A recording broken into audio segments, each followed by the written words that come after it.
In this video, we have the Galaxy A23 5G versus the Galaxy A13 5G. Stay tuned.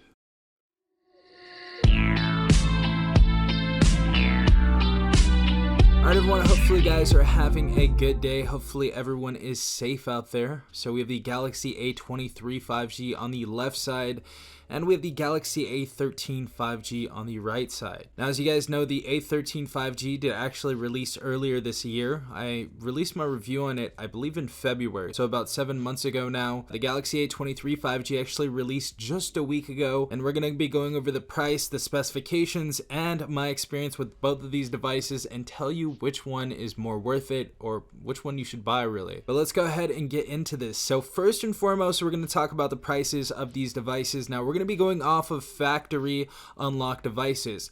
As far as the Galaxy A23 5G goes, this is going to be yours for only $299 factory unlocked. Now, if you want to get the Galaxy A13 5G brand new factory unlocked, it's around $249 in Amazon right now. If you guys want to buy any of these phones, I will leave the link in the description down below, and that is going to be an affiliate link, so if you use it, it is going to help out the reviews on this channel to help me buy gear and make more videos for you guys. So we have the Galaxy A23 5G on the right side. This is going to have a 6.6 inch display. On the right side, the A13 is going to have a 6.5 inch display, so this is going to be 0.1 inches bigger. As you guys see, as far as the notch goes, pretty much the same, looks the same. The A23 5G is going to be a 1080p screen. It's going to have a 20:9 aspect ratio, and we're going to have a 399 ppi on this device. On the A13 5G, this is going to be a 720p display, so this is going to be HD. Not 1080p, not full HD. We're going to have the same aspect ratio at 20:9, and we're actually going to have a far less superior PPI. So we're only going to have 270 PPI on the A13 5G. Now, both these devices are going to be IPS LCD, so there's nothing changed there. The A23 is actually going to have a 120 Hz refresh rate, and the A13 is going to have a 90 Hz refresh rate. As far as the screen to body ratio, we're going to have an 83% screen to body ratio on the A23 and only an 81% on the A13. So we have a little bit bigger bezels on the A13. Now, as far as which one looks better, the A23 5G looks much better. We have much better colors, much punchier contrast, and just a brighter screen overall. When watching YouTube videos or Netflix, you know, I tested this earlier. It looks like the A13 5G is just more washed out than the A23. So you're going to get a much better experience on the A23 5G if you guys want that good viewing experience for movies, TV shows, and social media. Now, as far as the protection on both these devices, I don't believe the A13 has any, I think it just has basic screen protection. But when we go over to the A23 5G, we actually have Corning Gorilla Glass 5. So we have some pretty decent protection on the A23 right here. Both these devices are going to have an ambient light sensor, and both are going to have a proximity light sensor as well. Now, getting into the good stuff on these devices, the processors. Now, I've really liked the performance on both of these phones. I think the A13 5G still holds up pretty well to today. The A23, you know, obviously just a really, really good phone, and I think the processor in it has a really good effect on this phone. I think it's doing much better than if we would have put like a MediaTek processor inside of this. If you guys did not see my gaming review, I'll leave the link in the description down below.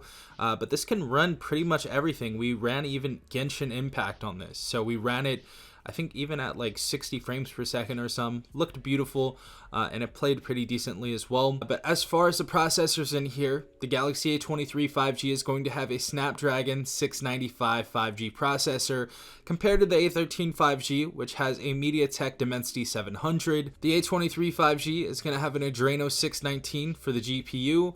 It's also going to have 4 GB of RAM, 64 GB of internal storage, and we can also expand our storage via micro SD card. Going to the A13 5G, we have the same amount as base storage. Now, the A23 5G does have some different variants. They do, I believe, have 6 and 8 GB of RAM variants and some other storage variants as well. But the A13 5G has the same base variant of 4 GB of RAM and 64 GB of internal storage.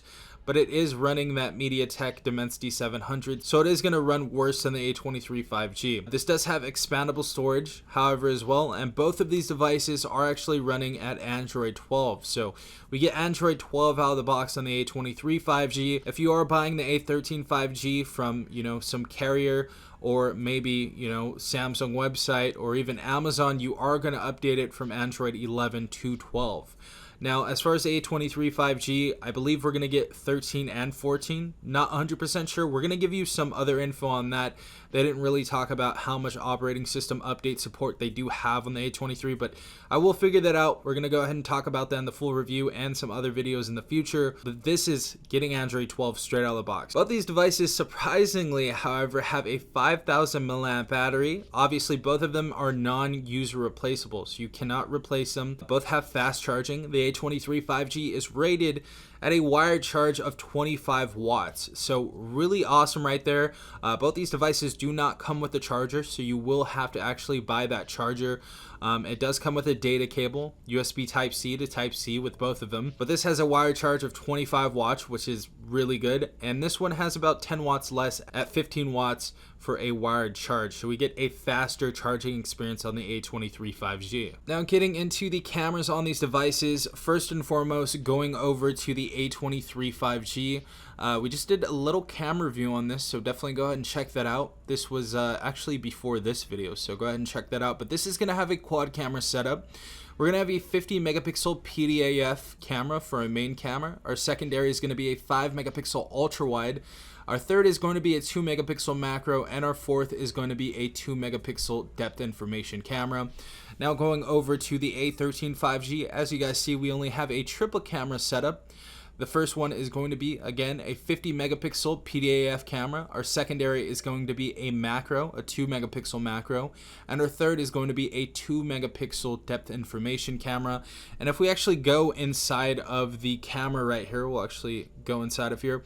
We do not have an ultra wide camera on the A13 5G, so we can't do something like this. So it's pretty cool that we get that little wide angle or ultra wide angle with a 0.5 times zoom on the A23 5G.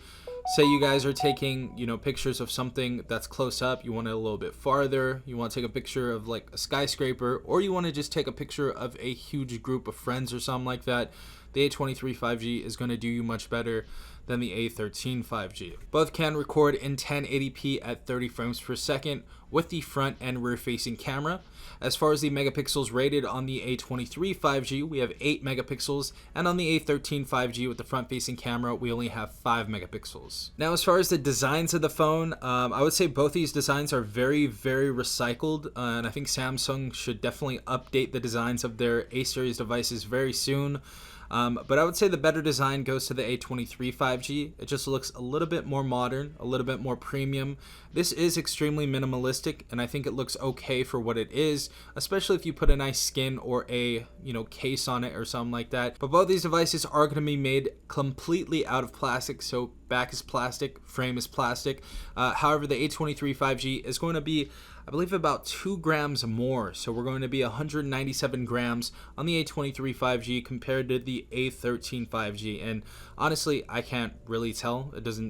Can't really tell the difference. However, I do like the form factor on the A23 5G just a little bit better. I like the look on it. Obviously, the front displays, you can't tell too much of a difference other than the screen to body ratio, and the bezels on the sides of the A23 5G are going to be a little bit thinner, about 2% thinner. As far as the fingerprint sensor, we do have fingerprint sensors on both these devices.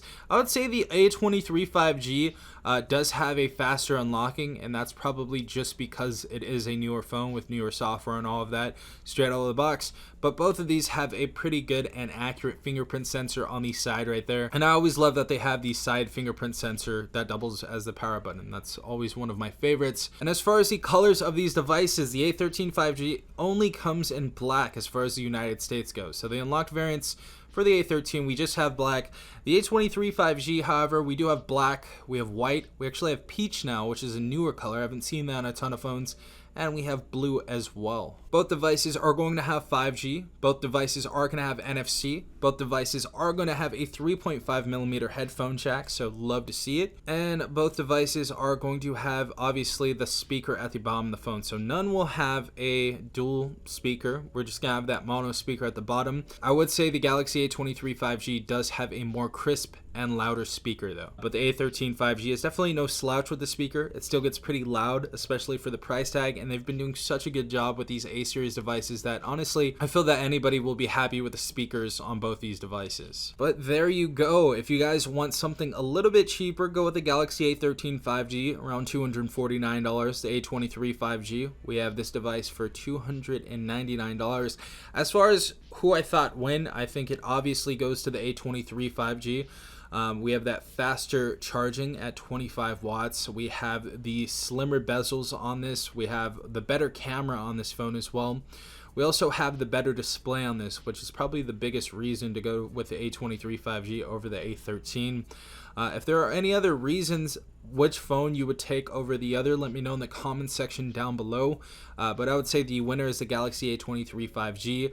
If you guys are wanting to get a phone under $300, this is going to be $299. Obviously, we're going to have more support on the A23 5G because it is newer. So the crown is going to go to the A23 5G in this video, but the A13 5G is still a great phone.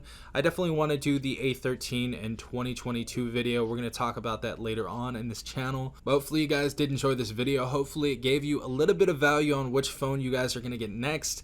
If you guys just watched this for fun, I appreciate you. Make sure to leave a comment though. Love you guys so much. This has been Safan from TechRight. Peace out, Tech Gang.